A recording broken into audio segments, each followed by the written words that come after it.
Jigarda arteriya va vena qon tomirlari aralashishini bilarmidingiz? Bugun shu haqida gaplashamiz.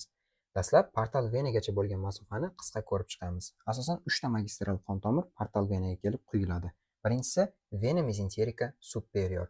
U asosan yuqori ko'tariluvchi chambarchak, ko'richak, ko'ndalang chambarchak hamda oshqozon osti bezining bir qismidan tarmoq oladida yuqoriga qarab yo'naladi.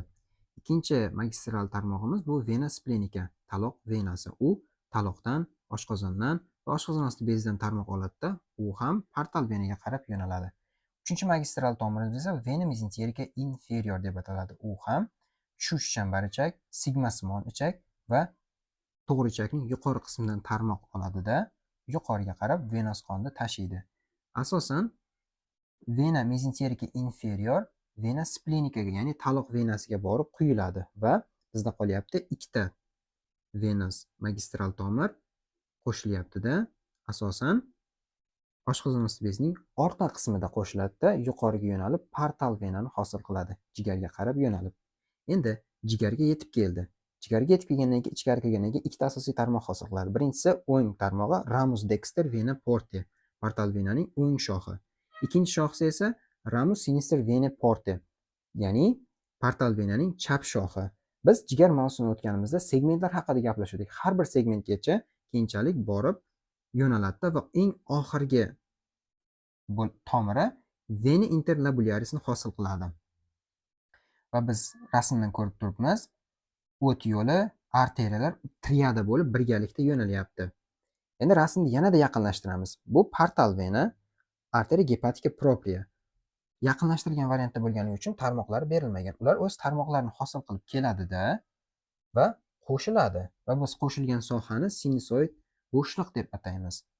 Sinusoid bo'shliqlar arteriyadan kelgan kislorod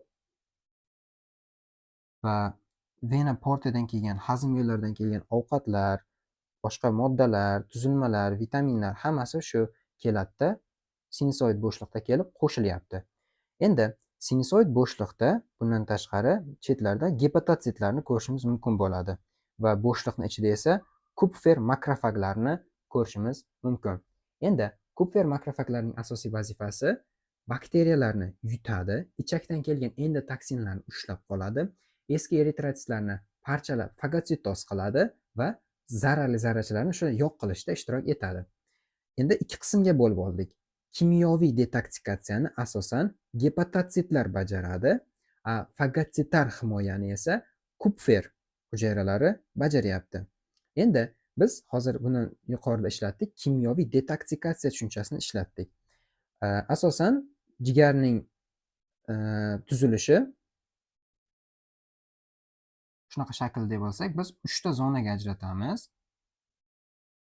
Uchinchi tashqaridan ichkariga qarab ortib boradi. Birinchi zona, ikkinchi zona, uchinchi zona. Uchinchi zonada sitoxrom P450 fermenti joylashgan. O'sha ferment asosan biz iste'mol qilgan dorilarda parchalashda ishtirok etadi. Demak, tushunib oldik. Endi sinusoid bo'shliqdan yuqoriga harakatlanib, vena centralisni hosil qiladi. Bitta rasm orqaga qaytamiz. Vena centralis mana yo'nalyapti va u vena sublabularislarni hosil qilib, o'z tarmoqlari kelib birlashadida, oxiri vena gepatikani hosil qiladi. Va bu vena gepatika vena cava inferior, ya'ni pastki kavak venaga quyilib, yurakning o'ng bo'lmachasiga kelib quyiladi.